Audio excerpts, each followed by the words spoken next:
Vous écoutez La Bonne Équipe.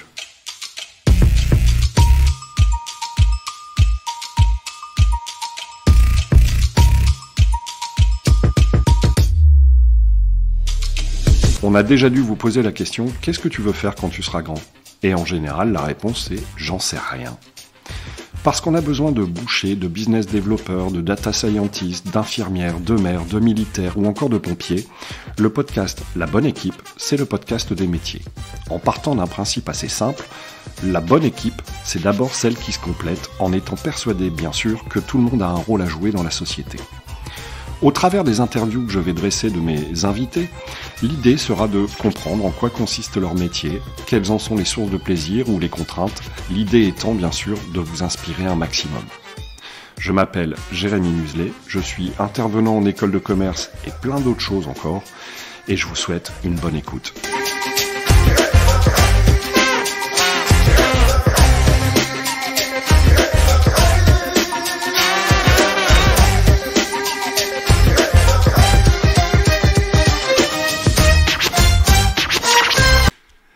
Hello les amis, ça y est, c'est reparti. Un épisode spécial cette semaine parce qu'on est dans le premier podcaston. Le podcaston, en fait, c'est l'équivalent de The Event dans le monde du podcast.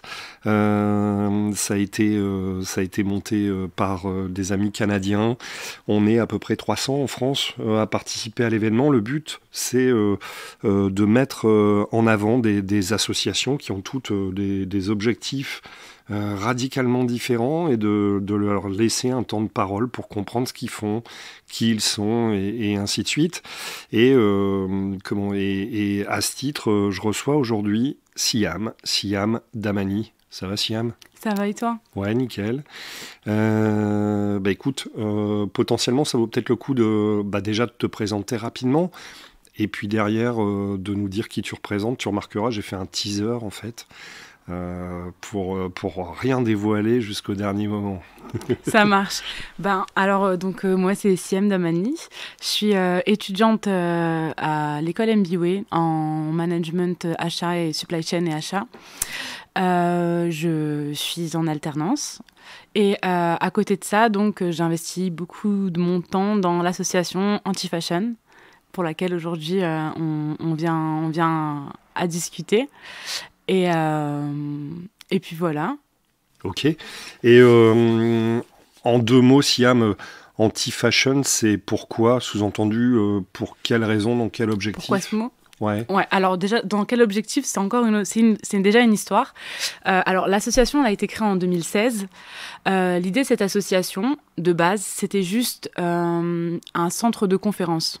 C'est-à-dire que Stéphanie Calvino, donc la fondatrice de l'association Anti-Fashion, avait en fait un objectif qui était de faire une conférence à propos de l'économie, du mode dont comment le vêtement il a été construit à l'heure actuelle. On dénonçait beaucoup sur la fast fashion notamment. C'était en 2016, donc c'était beaucoup moins tendance qu'aujourd'hui. Et en fait, l'association, pourquoi ? Elle a été créée en fait pour créer la plateforme. C'était juste une structure pour pouvoir lancer l'événement. Donc en fait, c'était d'abord un événement et ensuite on a dû faire une association pour un peu rendre la chose avec une structure en fait. Et donc l'association de base, c'est un centre, c'est ce qui a permis de créer des conférences. C'était juste pour un événement. Et aujourd'hui, après cette conférence-ci, il y a eu plusieurs personnalités, plusieurs personnes comme Sébastien Kopp, qui est un des deux fondateurs de la marque de Veja, de basket, qui ont décidé en fait avec Stéphanie de continuer en fait dans cette lancée d'éveil des tendances, etc. Donc le terme anti-fashion, donc fashion, c'est pas au sens mode, mais plutôt dans le sens tendance. Et anti-fashion, donc ça vient en fait contrer les tendances bêtes, j'ai envie de dire, comme la consommation, tout ce qui va venir rythmer un mode d'achat, etc., sans forcément qu'il y ait de réflexion avec tout ça. Donc ça vient d'une idée d'éveil en fait, donc anti-fashion, anti-tendance. Ok, donc en gros il y a une idée de moins consommer ou consommer mieux, c'est ça ? Ouais, c'est ça. En fait, c'est surtout une idée, la première chose, c'était surtout une idée d'information. C'était de rendre visibles les dégâts en fait que le monde de la consommation de l'économie des vêtements procure. L'impact, ouais, c'est ça. Ok.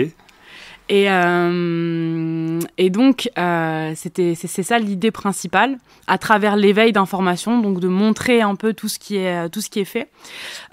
Donc l'impact les dégâts sur une chaîne d'usines, par exemple en Chine aujourd'hui, on peut le dire, qui font les choses de manière dégueulasse, mais pas que. Il y a aussi la manière dont ils vont sourcer leurs affaires, etc. Enfin, en fait, l'idée, c'était vraiment juste de mettre des mots en fait de mettre à l'éveil ce qui se passe réellement dans l'industrie de la mode.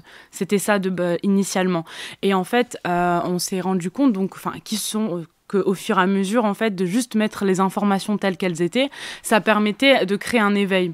Mais c'était vraiment pas dans un but de dénoncer les personnes qui en consomment, mais juste de les informer. À premier titre. Enfin, c'est vraiment l'initialisation de base de cette conférence. Et ensuite, comme je dis, en fait, à travers tout ça, on s'est rendu compte qu'il y avait, au-delà d'informer, il y avait plein de combats en fait à prendre en compte et à pouvoir devenir des parties prenantes en fait de ces combats-là. Et c'est de là qu'on a commencé à faire plusieurs actions, etc. Et c'est de ça qu'on continue aujourd'hui dans la thématique de l'écologie, de l'éveil des informations et aussi d'une manière de mieux consommer. Mieux consommer, que ce soit sur les vêtements, mais aussi l'alimentation. Mais aussi, en fait, c'est vraiment un mode de vie qui mérite d'être repensé. Et c'est ça un peu qu'on vient promouvoir aujourd'hui avec l'association Anti-Fashion. Ok. Et alors, j'ai lu un petit peu avant qu'on se rencontre, mais j'ai cru comprendre qu'il y avait aussi des sujets d'inclusion. D'essayer de faire collaborer des univers qui sont pas forcément ensemble. Comme quoi, par exemple? Typiquement... sauf erreur de ma part, vous avez fait des collabs avec des marques plutôt prestigieuses. Alors peut-être pas ici, à l'heure où on enregistre. On est sur Roubaix, vous êtes présent un petit peu partout en France, si je dis pas de bêtises. Alors l'association, initialement, elle était basée à Marseille. Ouais. C'était la première session, elle a été faite à Marseille. Ensuite, toutes les autres ont suivi à Roubaix. On est basé uniquement à Roubaix en termes de lieu, comme aujourd'hui là où on est. Donc il y a qu'une seule, j'ai envie de dire, association qui est basée à Roubaix. Par contre, on intervient partout, ça c'est clair. Par exemple, en fait, on a réussi à avoir pas mal de partenariats en fait avec plusieurs marques, comme tu viens de le dire. Il y a Le Bon Coin, par exemple, qui nous a permis d'aller au Salon de la mode vintage à Lyon l'année dernière, ou plein d'autres marques comme Veja, on parle souvent. On est parti à Darwin, donc à Bordeaux pour eux, etc., pour faire des petites interventions un peu partout. Et donc, on voyage partout en France. Mais on est principalement basé ici. Oui, c'est ça. On est que à Roubaix. Ok. Et je crois que c'est sur votre page Instagram. J'ai vu que vous faites des collaborations avec des marques. Oui. En fait, c'est quoi le principe de la collab entre Anti-Fashion et une marque qui serait pour le coup fashion, ou je sais pas comment tu l'appelles? Une marque, tout simplement. Okay. En fait, à l'heure d'aujourd'hui, on se rend compte que les marques, que des marques, en fait, elles ont besoin d'aide, en fait, pour être accompagnées par ce nouveau changement de consommation. C'est-à-dire qu'aujourd'hui, il y a des marques qui se rendent compte, qui ont besoin d'être accompagnées pour parler aux jeunes, pour comprendre, en fait, les réels impacts, les réels problèmes, en fait, que les jeunes remarquent un peu plus vite, j'ai l'impression, en termes d'écologie que d'autres consommateurs. Donc concrètement, en fait, c'est par exemple des actions, je pense à la marque Jules, avec laquelle on fait des collabs d'ailleurs. Cette marque-ci, c'est une marque en fait qui a voulu, qui intègre réellement, qui essaye réellement d'intégrer en fait un modèle RSE dans son entreprise, chose qui n'était pas au départ et bien avant, et qui n'était pas qui n'existait pas à l'époque. Et en fait, elle vient toquer chez nous. Pourquoi ? Parce que, comme je dis, aujourd'hui, ils ont besoin d'aide pour communiquer, pour mieux comprendre en fait leur cible. Donc ça a donné lieu à des collaborations avec eux, type de collection qu'on a faite l'année dernière d'ailleurs. C'était sur une troisième collection qu'on avait fait avec eux, et c'était une collection qui avait été pensée par les membres d'Antifashion, pensée et qui avait été cousue dans le Nord, et c'était en fait de redimensionner une petite collection, le temps d'une collection, de la redimensionner à l'échelle locale en fait. Et il y a aussi toute une histoire historique entre Jules et Roubaix. Donc, il y a aussi de ça qui a fait que les collabs prennent vite forme, en fait. C'est assez rapide. On est à la quatrième collab avec eux. Donc, on a l'habitude de travailler ensemble. Et comme je dis, l'idée principale, en fait, de ces collabs-là, c'est vraiment d'accompagner en fait les marques, parce que y a eu Jules, il y a eu aussi Bisbee par exemple qui ont demandé qu'on organise un défilé en interne pour eux.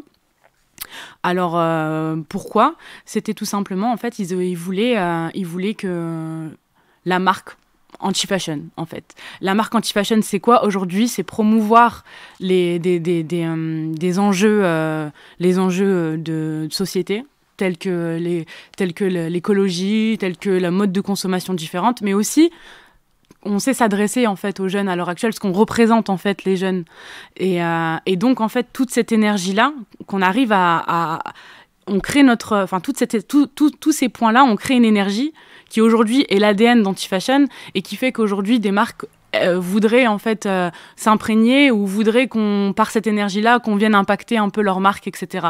Donc en fait, c'est vraiment un partenariat qui se crée, que ce soit pour l'organisation de défilés ou de collections.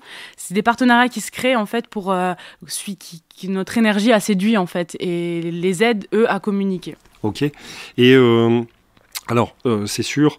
Le format podcast, ça peut parfois avoir des limites pour vous situer dans la pièce où on interviewe. En fait, on a typiquement quelques machines à coudre. Enfin, quand je vous dis quelques, j'ai pas compté, mais il y en a au moins une bonne dizaine. Il y a des tables spécifiques aux machines à coudre, des échantillons de tissu partout, des rouleaux pour tracer des patronages, quelques ordis qui se baladent à droite à gauche. Globalement, dans ce bâtiment, il y a combien de membres ? Oh, alors peut-être pas dans le bâtiment, mais en tout cas, il y a combien de membres chez vous dans l'asso, à peu près ? Alors c'est vraiment difficile à quantifier. Je vais parler d'un noyau. En fait, c'est un noyau. On est 5 personnes. En plus de Stéphanie et Ben Ali, 2 personnes qui sont aussi eux-mêmes, qui sont fondateurs en fait de l'association. On est un noyau de 5 personnes. Et nous, en fait, on intervient notamment pour tout ce qui va être management de tous des projets. Par exemple, moi, je sais que dans l'association, il m'arrive d'avoir la casquette chef de projet. Donc, je vais venir organiser en fait les idées de tous et chacun, les mettre tous ensemble en collab, organiser les réunions, etc. pour cadrer un projet, comme on cadre n'importe quel projet d'ailleurs. Et donc dans ce noyau-là, il y a Olympe qui, elle, fait le patronage, le modélisme. Il y a aussi Henrietta qui sait faire ça, et Sabina et Lunzi. Donc en tout, on est 5. Et en fait, nous 5, on gère un peu les projets d'Antifashion. À côté de ça, Antifashion, ce serait mentir dire qu'on est que 5. On est vraiment énormément. Et c'est difficile à quantifier parce qu'en fait, nous, on est vraiment une association où quand les personnes rentrent dans l'association, en fait, elles partent jamais, finalement. On est dans une idée où chaque flux de personnes viennent et apporte, en fait, on vient un peu... par exemple... il y a des personnes qui sont là depuis 2018, donc depuis les sessions, et ils sont pas là tous les jours. Ils font pas partie, donc ils sont pas partie intégrante donc des projets de A à Z. Mais par contre, ils sont membres d'Antifashion dans la mesure où en fait, ça crée une sorte de famille.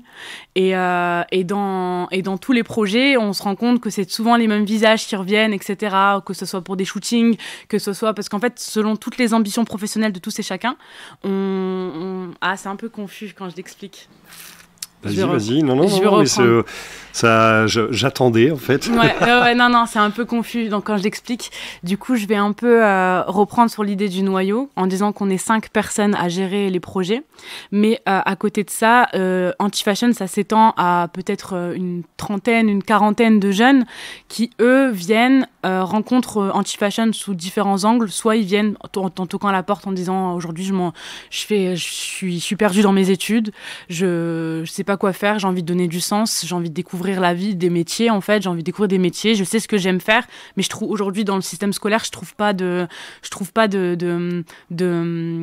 formation qui rentre dans ce que j'aime réellement, donc ils viennent toquer chez nous et il y a tout un accompagnement social qui fait en sorte que soit ils restent dans Anti-Fashion, donc ils viennent, on les intègre aussi dans nos projets d'Anti-Fashion, ou soit justement on leur trouve des projets extérieurs, tout comme où on leur trouve aussi du travail via le réseau que Anti-Fashion a créé en fait, par exemple avec les marques telles que Veja.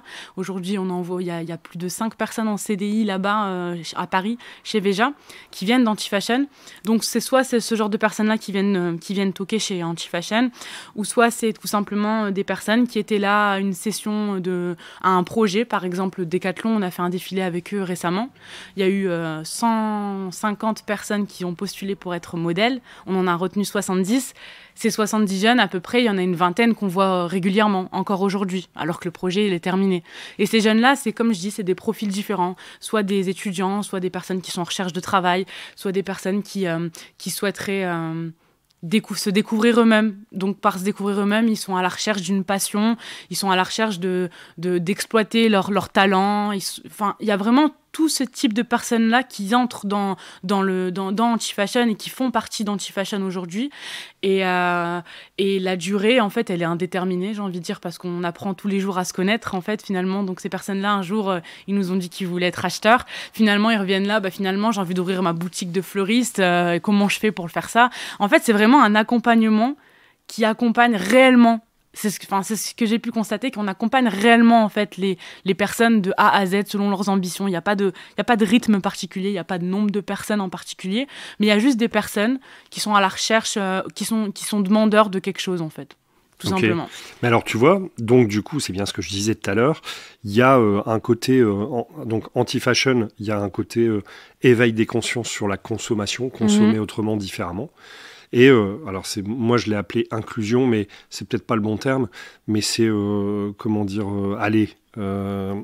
peut-être effet réseau, j'en sais rien, mais en tout cas d'essayer de mettre les bonnes personnes aux bons endroits, et donc par voie de ricochet, si vous créez un événement et que potentiellement il y a moyen de trouver, j'en sais rien, un stage, une alternance, un job pour quelqu'un, du coup ça fait sens avec votre asso.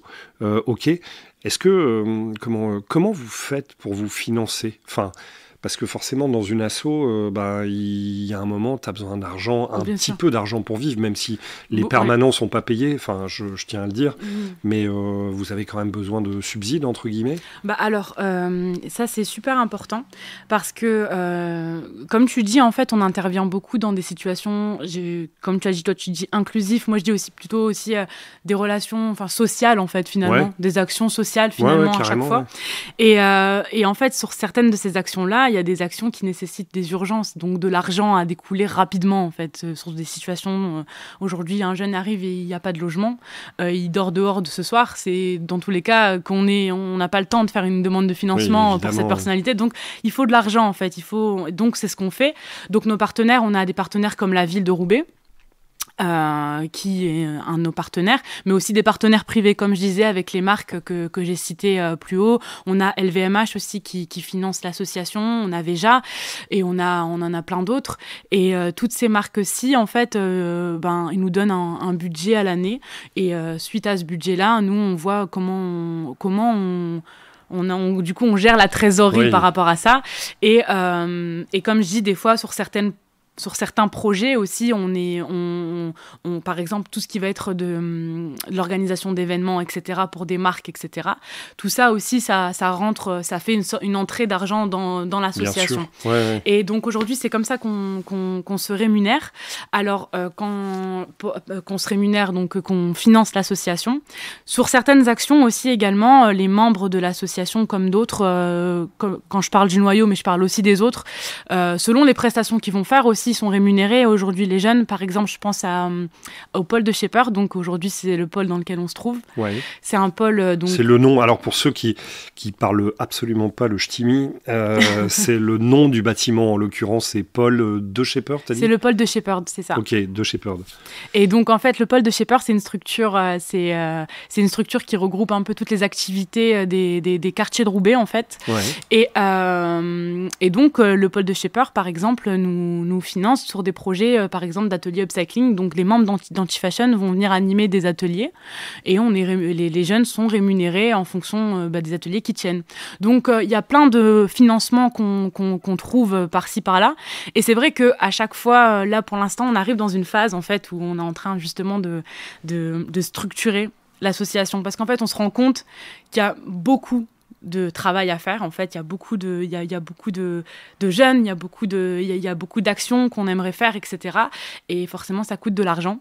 Donc aujourd'hui, on arrive dans une phase où on est justement en train de structurer tout ça, d'essayer de voir est-ce qu'on peut rajouter, est-ce qu'on peut mettre un salarié fixe pour l'association, est-ce que quand on fait des demandes, quand on fait des déplacements, etc., est-ce qu'on peut les financer de cette manière-ci, etc.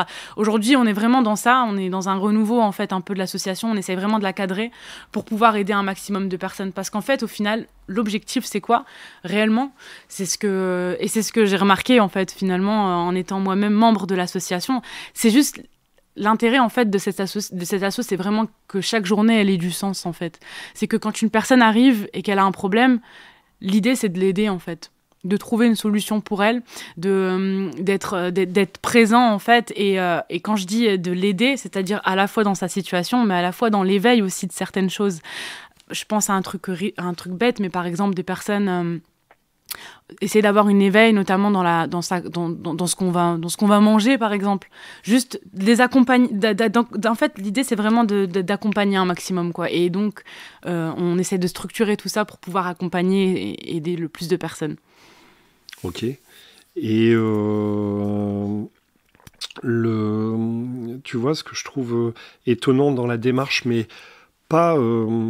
ça n'a rien à voir avec Anti-Fashion, c'est toujours la question que je me pose quand je rencontre des gens d'une association. En fait, je me dis, mais... alors, forcément, on se connaît un petit peu, donc je suis toujours un petit peu dans la provocation, mais moi, je me dis, au final, des assos qui vont ouvrir les chakras des gens sur consommer différemment, sur comment manger différemment, circuit court, éco-responsabilité. Enfin, je mets pas tout ça dans le même sac, mais on va se dire qu'il existe beaucoup d'acteurs associatifs dans ce domaine-là, en tout cas en France. Et du coup, je me dis, quand on est dans une asso, pourquoi tous ces gens-là, de manière générale, pourquoi ils se regroupent pas, tu vois, pour... mais on est preneurs. C'est-à-dire C'est-à-dire que si maintenant, aujourd'hui, il y a d'autres associations qui sont un peu dans la même philosophie que nous, ouais. Ce serait génial. On pourrait bâtir plus et aller plus loin, certainement. Donc, finalement, on n'est pas centré sur développer notre association. C'est pas l'échelle, en fait. C'est pas l'idée.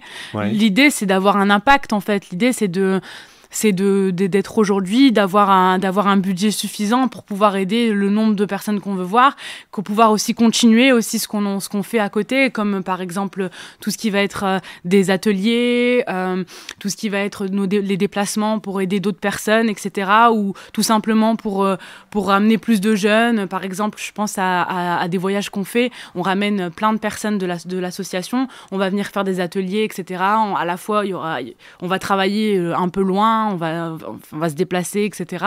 On va ramener du monde, etc. Et je pense réellement que si on est plus nombreux, on pourra mieux le faire. Donc au final, nous, par exemple, je pense à des ONG, pourquoi pas ? En fait, vraiment, nous, on n'est pas centré sur l'association anti-fashion. L'idée, c'est vraiment, si on peut s'aider tous mutuellement, on le fait de la même manière qu'on le fait avec les marques. Donc, pourquoi pas aussi avec d'autres acteurs associatifs. Et Siam, j'ai une question, parce que c'est vrai qu'on n'en a pas parlé, mais il se trouve qu'en l'occurrence, je suis aussi le prof de Siam. Ah ouais. et du coup, je me dis, punaise, mais alors celle-là, il faut absolument que je la pose comme question. Ah non, c'est pas sur le lean management, j'espère. Non, ça va, mais en fait, il y a 2 minutes, tu viens de parler d'impact, et du coup, je me dis, mais comment tu mesures la performance de l'asso? En fait, on n'est pas du tout sur cette échelle-là. En fait, on n'est pas du tout sur une échelle de performance, sur une échelle d'impact, en fait. Nous, là, j'ai envie de te dire... en fait, la réponse que je peux avoir sur ça, c'est tout simplement de se dire qu'aujourd'hui, quand on rentre chez nous, c'est qu'on a fait quelque chose d'intéressant. C'est juste ça. Et c'est comme ça qu'on mesure la performance, en fait. C'est tout. C'est savoir, c'est que quand on est rentré chez nous, notre journée elle a eu du sens, en fait. On a fait quelque chose de concret. On a aidé potentiellement. On a œuvré aussi pour d'autres projets. C'est ça. En fait, c'est une journée performante. Et il n'y a pas du coup de revue qualitative, quantitative. Je suis dégoûté parce qu'il n'y a pas de calcul. ça me déçoit fortement. Je pourrais pas calculer la grosse margine cette fois-ci. Ah, ça m'ennuie fortement. Mais alors, tu m'arrêtes si je me trompe. J'ai le sentiment que tu as plutôt une fonction de chef de projet dans l'asso. Ouais, c'est ça. Oui, en fait. Complètement. Si j'ai bien compris, tu m'arrêtes encore une fois parce que je t'avoue que comme on a préparé un peu l'épisode, mais j'ai toujours besoin de 10 explications pour comprendre. Il y a des gens qui sont plus spécifiquement, on va dire, spécialisés dans la confection, au travers des outils que vous avez, les patronages, les machins. Toi, tu œuvres plutôt en tant que chef de projet, si j'ai bien compris. C'est ça, il y a encore d'autres gens qui ont d'autres fonctions particulières ou comme je dis, en fait, l'association, elle regroupe, c'est peut-être dans ça que tu voulais dire aussi, peut-être inclusif, c'est qu'en fait, on regroupe énormément de personnes différentes et de talents différents. Mais dans quel sens tu dis personnes différentes? C'est-à-dire qu'en fait, de personnes, de profils différents. C'est-à-dire qu'il y aura des personnes qui seront plus forts, plus à l'aise à l'oral, par exemple. Ils seront plus à l'aise à l'oral. D'autres, ils sont plus à l'aise dans le dessin. D'autres, ils sont plus à l'aise dans la confection. Et d'autres, dans le management. Ou d'autres, ils jonglent entre plusieurs de ces qualités. Et donc, en tout cas, au sein d'Anti-Fashion, c'est vrai que depuis 1 an, mes missions, enfin ce que je fais dans Anti-Fashion, ça ressemble plutôt à de l'accompagnement chef de projet que de la confection. J'avoue que je sais coudre, mais c'est vraiment moche ce que je fais. Donc en fait, si jamais on fait des trucs, ça sera pas intéressant pour moi d'être ça, tu vois. Après, par exemple, les premières choses que je faisais dans Anti-Fashion, j'ai fait un projet, c'était à la mairie de Roubaix avec l'asso, et j'avais fait du stylisme. J'avais adoré ça, j'adore faire du stylisme. Mais c'est vrai qu'aujourd'hui, mon énergie, elle est plutôt ciblée dans la structure, dans le management finalement. Par exemple, là, on a lancé une session de mentoring depuis février. Du mentoring, c'est juste un moyen, en fait, c'est comme des cours particuliers sur les métiers de la mode, en fait. Ouais. Et on fait, par exemple, des cours sur le mood board. Donc, c'est un... Vas-y, en français, parce que moi, je suis très nul en anglais. Ouais, pourtant, nos cours, je fais une petite parenthèse, tous nos cours sont censés être en anglais. Si MBO écoute... Et alors, mood board? Alors, un mood board, en fait, c'est comme un tableau de bord. On peut dire ça, version économique. C'est comme une sorte de tableau de bord et dans lequel on va venir mettre toutes nos inspirations, tout le mood, en fait, d'une inspiration de pièce. Par exemple, j'ai envie de refaire ma chambre. Et pour refaire ma chambre, j'ai envie de centrer toutes mes idées, donc mettre un peu toutes mes inspirations. Et je vais les mettre toutes ensemble. Et ça passe par des visuels, des couleurs, des choses comme ça. C'est ça, exactement. Et en fait, un mood board, c'est un tableau qui permet de regrouper un peu tout ça. Et du coup, en un coup d'œil, on a un peu l'énergie de la pièce qu'on veut faire, quoi. Et donc, quand on confectionne une pièce, on fait un mood board aussi. Et donc, le projet mentoring, on a pour but, en fait, qu'au final, la fin de ce projet mentoring qu'on a lancé depuis février, c'est que chaque membre, donc chaque personne qui participe au projet, puisse créer une pièce Et elle sera présentée à un projet jury et on est justement en train d'organiser tout ça, quel jury, quand, etc. Et donc, en fait, on voit toutes les étapes de conception d'une pièce à travers des petits cours particuliers durant du mardi jusqu'au jeudi. Et donc, on a le mood board, on a aussi de confection modélisme, donc avec du patronage. On a aussi des cours de dessin. Il y a aussi des cours sur l'entrepreneuriat que Stéphanie anime. Ça va être des cours sur l'entrepreneuriat, ça va être aussi comment se comporter en entreprise, etc. Des hard skills, des soft skills, etc. Donc, finalement, il y a vraiment plein de choses qui viennent enrichir ce programme de mentoring. Et donc, moi, depuis, je manage, entre guillemets, toutes ces choses-là. J'anime aussi des cours sur certaines thématiques. Et donc, au final, à chaque fois, moi, je me rends compte que c'est vrai que je suis... En fait, c'est vraiment très chef de projet ces derniers temps que ça se tourne. Mais comme je dis, vu qu'on est très diversifié, aujourd'hui, je suis ça se trouve, demain, je ferai... s'il y a un projet qui arrive et puis qui demande, je sais pas, parce que moi, j'adore les fleurs, je sais pas, ils nous demandent de faire des pots pour des fleurs, etc., sur de la céramique, je serai pas chef de projet, peut-être toujours finalement, mais je ferai... Partie prenante. Voilà, c'est ça, exactement. En fait, ça va dépendre des projets et ça va dépendre de où est-ce que l'énergie, elle est mieux, mon énergie, elle est mieux dans quel domaine pour ce projet-là. C'est comme ça que je raisonne, en fait, dans l'asso. Ok, mais Siam, t'es d'accord, t'aurais pu être bénévole dans une autre asso. Pourquoi celle-là ? Alors celle-ci, c'est différent pour moi parce qu'en fait, j'ai déjà été bénévole dans d'autres associations, par exemple dans les associations de quartier qui récoltent de la nourriture, etc., un peu comme les Restos du Cœur, mais version beaucoup plus petite de quartier. Ouais. Donc l'un n'empêche pas l'autre déjà. Et alors pourquoi Anti-Fashion ? Alors j'avais une amie, moi, qui avait participé à la deuxième session, donc la première session à Roubaix. Parce que pour rappel, la première, elle avait été à Marseille, comme j'avais dit tout à l'heure. Et en fait, j'avais adoré ce qu'elle faisait. Je trouvais que c'était intéressant parce que c'était l'une des rares associations dans laquelle on est directement en contact avec des professionnels de la mode, en fait. Par exemple, on est amené à se professionnaliser sur le terrain, en direct. J'avais mon amie, donc elle avait fait une confection de vêtements. C'était un peu sur le même principe que le mentoring qu'on propose cette année. Elle avait fait une confection de vêtements et... elle avait eu des cours ultra qualitatifs avec des personnes, des grandes personnalités dont je me souviens plus le nom, j'avoue. Mais il y avait eu Grazia aussi qui les avait publiés et je trouvais que c'était énorme en fait la visibilité qu'on pouvait apporter, qu'on pouvait apporter à des jeunes qui voulaient juste qui voulaient juste entrer dans un milieu de mode qui est un peu moins aujourd'hui, mais qui l'est toujours très élitiste. Et je trouvais ça très intéressant de pouvoir finalement rentrer dans la mode de cette manière-là, d'une manière sauvage en fait, de manière où j'ai toujours adoré la mode, mais moi je suis dans une dimension où dans ma tête la mode c'est Vogue, c'est Anna Wintour et c'est impossible de rentrer dans des milieux ultra fermés, tandis que là aujourd'hui on se rend compte que finalement la mode ça se démocratise à mort en fait, et au-delà du fait que ça se démocratise, on peut tous être partie prenante d'un univers qui à l'époque était très élitiste.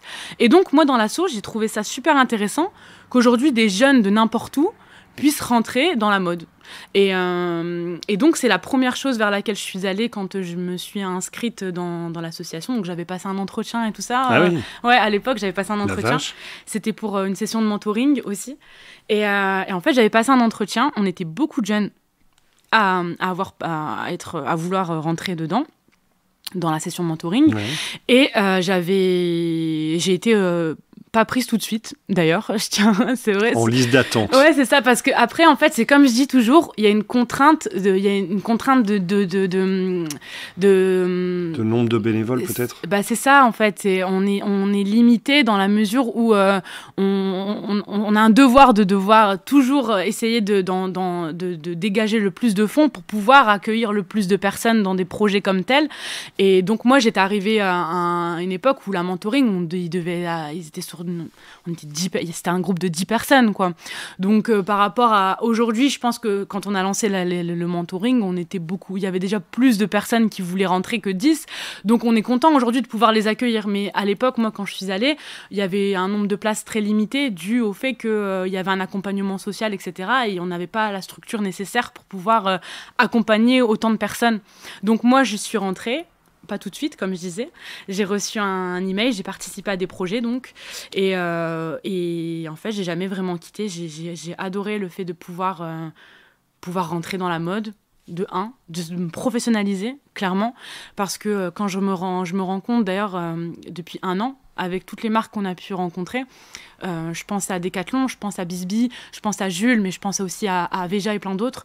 En fait, ils nous donnent une étiquette directement de professionnel. Donc, je suis arrivée là-bas, dans leur bureau. On était un petit groupe de personnes, donc on était 4-5 à mener un projet, par exemple avec Decathlon. On est arrivé dans leur bureau et on était directement perçus comme des professionnels. On était à table, on participait à l'élaboration d'un projet concret, d'une marque qui avait un impact, qui avait un budget, etc. Et j'ai trouvé ça dingue d'arriver de cette manière-là, d'être pris en considération de cette manière-là, en fait, et ça a réellement impacté, perso, ma manière de me comporter, mon professionnalisme, en fait, vraiment.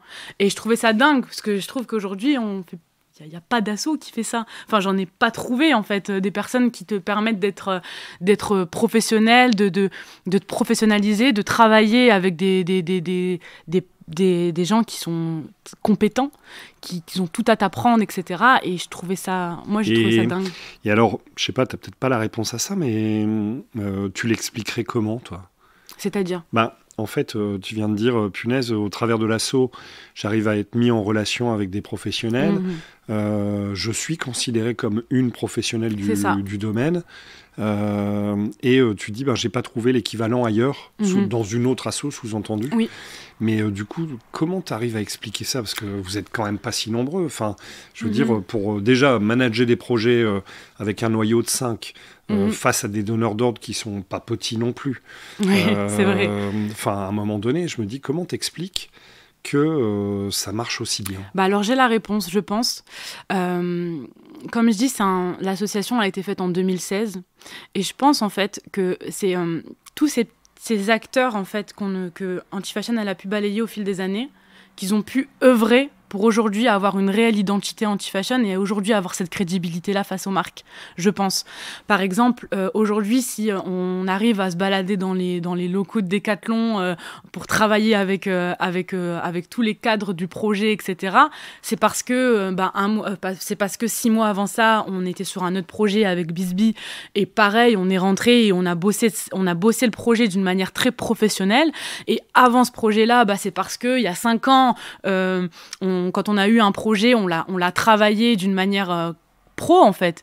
Donc, je pense, en fait, que ça se découle à chaque fois. De toutes les années dans lesquelles on a pu travailler, où on a eu la chance, l'occasion de travailler avec des marques, étant donné qu'on a su, en fait, on a su créer une énergie et on a su créer aussi quelque chose de qualitatif, le bon appelle le bon. Je pense que ça a fait un effet boule de neige, en fait, et c'est ce qui fait qu'aujourd'hui, on arrive à être crédible face à ces entreprises-là. Et aujourd'hui, aussi, carrément, apporter notre valeur, en fait, la valeur d'Anti-Fashion. Donc, je pense que c'est pas un sujet de 2023, d'aujourd'hui, mais c'est vraiment depuis la création. C'est de la manière dont tous les projets ont été acheminés qui ont fait qu'aujourd'hui, on arrive à avoir une crédibilité comme telle et à avoir une ADN aussi forte, je pense. Ouais. Après, moi, je t'avoue... alors, je vais pas citer de marque, mais je m'étais un peu renseigné sur vous parce que je connais des gens qui travaillent dans le domaine et qui disaient effectivement Anti-Fashion, en fait, ils sont ultra sérieux. Et c'est marrant parce que moi, je suis investi dans des assos, mais qui n'ont absolument rien à voir et pour le coup, qui sont plutôt business. Mais je me dis, c'est fou, en fait, et peut-être que vous n'en avez même pas conscience. Alors, forcément, au travers de l'accueil, tu le perçois parce que tu te dis, tiens, il m'accueille vraiment de manière sympa, pro, tout ce que tu veux. Mais je me dis, en fait, vous avez peut-être pas conscience d'une certaine forme de réputation, d'une forme de très bonne réputation, entre guillemets. Il y a je passe du coq à l'âne, mais ça, c'est un peu mon point de force. Il y a quand même une question que j'ai envie de te poser, Siam, c'est toi, à titre perso, quelle satisfaction t'en retires de t'investir autant dans l'asso. Parce que, alors c'est vrai, pour ceux qui nous écoutent, Siam est étudiante, elle est en alternance, accessoirement, elle a une vie. Donc ça fait, on va dire que tu es déjà engagé sur 3 points, et en plus de ça, il y a ton engagement associatif. Et moi, je me dis, quand tu t'engages dans une asso, il y a forcément un motif derrière. Le motif, c'est pas, comment dire, ça peut être du vécu du passé qui fait que tu t'engages pour une cause, mais ça peut être plein de choses. Ça peut être, je sais pas, il y a bien un moteur qui t'anime. Qu'est-ce qui fait que Siam, elle est hyper contente d'aller dans son asso anti-fashion? C'est quoi le moteur? Moi, mon moteur, en fait, c'est comme tu l'as dit. J'étais dans je suis dans une phase où j'étais étudiante, alternante. J'ai fait ça pendant 3 ans. Donc là, je suis au niveau master. Donc ça fait déjà 3 ans que je fais ça parce que j'étais aussi en licence pareil. Et honnêtement, l'association, pour moi, c'est une bouffée d'air, en fait. Vraiment. C'est le fait de pouvoir aujourd'hui faire des choses différentes d'un quotidien tout tracé, en fait. Et le fait de pouvoir... En fait, j'ai ressenti le besoin, moi en termes de personnalité, en tout cas, j'ai ressenti le besoin de donner plus. Ma journée, elle pouvait pas se terminer en fait à 16h. Vraiment. Et je m'en suis rendu compte que ma journée pouvait pas se terminer à 16h, que finalement, j'avais j'avais un appétit en fait. J'avais besoin de voir des choses, j'avais besoin de faire des choses et aussi en fait de savoir moi ce que je voulais faire de ma vie. En fait, je sentais que j'étais pas satisfaite de ce que j'avais que j'avais œuvré en fait. J'adore les études, j'adore aussi ce que je fais dans mon alternance, mais je sentais que j'avais besoin d'autre chose. Et arriver dans un milieu associatif, notamment créatif, parce qu'on parle de collection, on parle de vêtements, on parle de plein de choses finalement, mais je me suis rendu compte que j'avais besoin de canaliser mon énergie dans le domaine de la création, j'avais besoin de respirer en fait. Et donc, j'avais besoin de jeter mon énergie et mon temps ailleurs. Donc, c'est pour ça que je me suis investie dans l'association, parce que j'avais besoin, en fait, de me nourrir d'autres choses. Voilà. Et je trouve que c'est aussi un peu l'essence même de chaque personne. Et je pense que même toi aussi, je pense que tu es aussi bien placé pour le comprendre. C'est qu'en fait, arrivé à un certain stade, je pense qu'un humain a tout intérêt à se nourrir, en fait. Et dans l'association, j'arrive à me nourrir d'énormément de choses, à la fois de la photographie, à la fois de la mode, parce que comme on le dit, on fait plein de missions mode, à la fois aussi... Dans la conception de projets réels, qui ont réellement un impact, et à la fois dans des rencontres où on a aussi lancé une série de masterclass dont j'en ai déjà parler, mais pas ici du coup, mais bref. Oui. Donc finalement, en fait, je me suis rendu compte que j'avais besoin de me nourrir et de nourrir en fait cette curiosité, cette culture. Et à la fois aussi de toujours être dans un milieu qui me permet de rencontrer des personnes aussi. Parce que je trouve que les rencontres ont énormément d'impact sur une vie. Et je trouve que... Donc, en fait, c'est pour ça que je retrouve en fait tous ces points-là, tout mon appétit, en fait, j'arrive à le rassasier grâce à l'association. Donc, c'est pour ça qu'aujourd'hui, j'ai investi beaucoup de mon temps dans l'asso. Je suis là presque tous les jours, finalement. Après le travail, je viens toujours ici. Des fois, même, il n'y a pas grand-chose à faire. Hop, je viens, je me pose sur le bureau à l'étage, avec tout le monde. Il y a plein de passages. On est là, on discute tous de projets différents. Et quand on ne parle pas de projet, il y a aussi un climat familial qui se crée, donc il y a aussi tout ce qui est tous ceux avec qui je bosse, c'est tous mes potes en fait finalement. Bah oui. Et voilà, on se voit tout le temps, il arrive des semaines où on se dit toujours, on rigole, mais on se dit ça y est, on se voit trop, on s'est abusé, je peux plus te voir. On se dit ça à la fin parce que il y a des semaines où on est là pendant une semaine complète, on est parti à La Ciotat ensemble, une semaine complète, on se voit tous les jours, et quand on rentre, on a encore un autre projet, donc en fait on se revoit encore tous les soirs. Donc au final, c'est vraiment un climat familial et à la fois un appétit de connaissances et de découvertes et de rencontres que j'arrive à trouver dans l'asso. Ok. Qu'est-ce qui, d'après toi, quelle est la plus belle victoire? Alors victoire, c'est peut-être pas le bon terme, mais la plus belle réussite qui est faite l'asso, d'après toi, pas de manière générale. Ouais, le truc qui t'a peut-être le plus bluffé, qui potentiellement peut paraître un micro-détail pour quelqu'un qui nous écoute, mais qui pour toi a été... Alors, si pas un déclencheur, en tout cas un truc révélateur. Un truc révélateur ou une victoire, je dirais d'une manière quotidienne, c'est en fonction de ce qu'on fait au quotidien, comme j'ai déjà dit. Mais un point en tout cas qui m'a bluffé et que j'ai adoré récemment, c'était dans l'association, on a fait Donc il y a eu une collection en fait un projet archive. Et le projet archive, c'était des filles donc de l'association qui ont rédigé en fait toute une direction artistique pour créer un shooting en fonction des propres vêtements que l'association a fait depuis 2016 en fait. Et en fait toute cette collection archive là, elle a été shootée et j'ai trouvé ça dingue qu'aujourd'hui l'association, alors qu'en temps normal, on travaille avec les partenaires, etc. C'est plutôt des vêtements d'une marque qu'on va venir un peu juste styler, etc. On va faire du stylisme avec des tenues déjà existantes, mais j'ai trouvé ça dingue qu'aujourd'hui, l'association, elle est capable à la fois de trouver les modèles, en fait, parce que nous, on a commencé à avoir un fichier casting impressionnant avec des personnes, enfin des gens qui deviennent professionnels d'ailleurs, qui sont professionnels, qui viennent shooter pour nous. Donc à la fois on est là, on arrive à trouver on a un casting bien précis.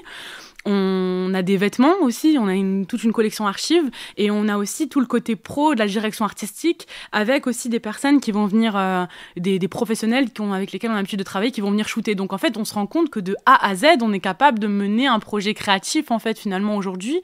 Et j'ai trouvé ça dingue moi qu'aujourd'hui là, on est en train de voir, on veut faire des books, etc. Mais c'est un truc de dingue qu'aujourd'hui, on se rend compte que ça a un impact en fait qu'aujourd'hui on est capable d'auto-montrer notre propre travail en fait, et j'ai trouvé ça cool en fait d'auto-montrer notre propre travail. Ok, est-ce que Siam, il y a des sujets que j'ai pas abordés que tu aurais aimé aborder avec moi? Non, là j'en pense. Pas particulièrement. Pas particulièrement, non. Ok. Comment on peut aider Anti-Fashion? Il n'y a pas qu'une seule réponse à ça, mais comment je connais pas vos besoins. Là, le but c'est justement de faire une diffusion nationale, on va dire, ou francophone même. Comment on peut être utile avec Anti-Fashion? Des besoins de financement, ça c'est clair qu'on en aura toujours besoin, dans la mesure où, comme je dis, plus on arrive à avoir des financements et plus on arrive à œuvrer en fait. Donc forcément, ça c'est quelque chose c'est l'essence même en fait de l'asso, donc on a besoin d'être financé, clairement. Donc ouais. Il y a le besoin de financement, et puis il y a aussi, par exemple, la ville de Roubaix, elle nous aide beaucoup en fait à impacter la culture urbaine. Ouais. Par exemple, la ville de Roubaix, elle fait depuis un an, en fait, c'est un festival qui s'appelle le festival Urbex. Et donc, du coup, nous, on se positionne chaque année pour pouvoir faire on a fait un défilé l'année dernière. Aujourd'hui, on est sur un autre projet complètement différent. Et donc, en fait, la ville, elle nous laisse la possibilité de s'ancrer et puis d'être partie prenante de la culture urbaine. Donc, je dirais qu'il y a aussi de ça, en fait, de peut-être donner la possibilité et des projets, des partenariats, etc., avec notre association, qui nous permettraient à la fois de nous développer, à la fois de continuer à nourrir le projet, en fait, et de ramener toujours un peu plus de monde dans l'énergie, de ramener du monde, de ramener des jeunes, de ramener aussi une vision, une aide en fait à certaines entreprises, par exemple. Donc je pense en fait il y a aussi un besoin de visibilité aussi aujourd'hui qui serait intéressant pour nous, et de prendre d'être partie prenante en fait de différents projets, que ce soit des projets publics ou privés en fait. Donc je pense qu'aujourd'hui il y a aussi de ça dans l'association dont on a besoin, et accessoirement aussi là on cherche aussi des bureaux, mais bon ça c'est différent. Normalement on a ce qu'il nous faut, on attend encore, mais donc on cherche aussi des ateliers un peu plus grands peut-être, pour pouvoir voir toutes les machines que tu as vues là, les 10 machines, parce qu'aujourd'hui on en a installé que 2-3, mais grâce au pôle de Shepherd on arrive quand même à se mettre un peu partout, donc ça ils sont super cool avec nous, ils nous laissent vraiment nous installer partout, donc voilà. Donc je dirais qu'on a vraiment besoin de financement, besoin de visibilité, et peut-être de flux aussi, mais bon, on a déjà beaucoup de monde qu'on essaye de ramener. Je pense par exemple à nos masterclass. On a organisé des séries de masterclass Être Roubaix, donc c'est un peu axé sur des rencontres, et on appelle à plein de jeunes en fait à venir à rencontrer les personnalités comme par exemple là, mercredi, on a eu Laurent Bounot, donc le directeur de l'émission Skyrock, mais on a eu plein de personnalités. Karine Viard, il n'y a pas très longtemps. Karine Viard, ouais, il n'y a pas très longtemps. On a eu aussi Pierre Hardy. Pierre Hardy. Pierre Hardy. Comment ? Pierre Arditi ou Pierre... Non, Pierre Hardy, tout court. Je connais pas.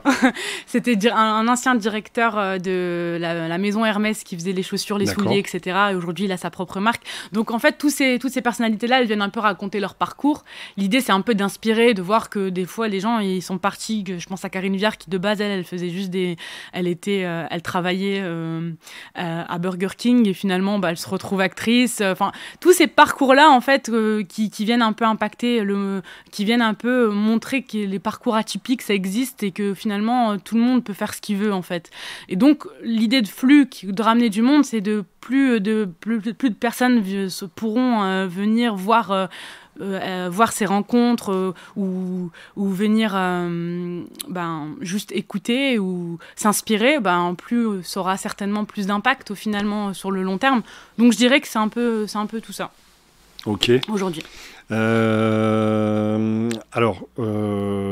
Écoute, Siam, on a fait un beau petit tour d'horizon. Je voulais te remercier pour ta disponibilité, ta ponctualité légendaire. Ah ouais, j'étais là à 15h. Mais un truc de fou. Non, par contre, oui, donc, si vous souhaitez aider Anti-Fashion, vous avez la possibilité de vous rendre sur le site www.podcaston.org et de faire en fait un don directement sur le site. Le site en fait ne prend aucune commission au passage et reverse en fait les montants perçus au travers de toutes les associations, puisqu'en fait le challenge lancé par Altruve et Podcaston consiste dans le fait de, encore une fois, mettre en lumière quelques associations et chaque podcasteur essaie de défendre son assos comme il peut. Donc, en clair, vous avez la meilleure asso du monde, mesdames, messieurs. J'espère que vous avez pris autant de plaisir que moi à écouter Siam. Siam, à bientôt et à vous tous, je vous dis à la semaine prochaine. Ciao, je vous embrasse. Si tu es arrivé jusque-là, c'est que tu as écouté cet épisode dans son intégralité et dans ce cas-là, je t'en remercie vivement. Si tu veux nous aider à remonter dans les moteurs de recherche, pour ça, il y a 3 solutions. La première, abonne-toi directement au podcast La Bonne Équipe. La deuxième, mets-nous des commentaires trop sympas et des évaluations qui vont avec sur les plateformes comme Apple Podcast ou Spotify. Et enfin, n'hésite pas à abonner de force tes amis ou ta famille, ça leur fera du bien. Sur ce, je te souhaite une bonne semaine et à la semaine prochaine.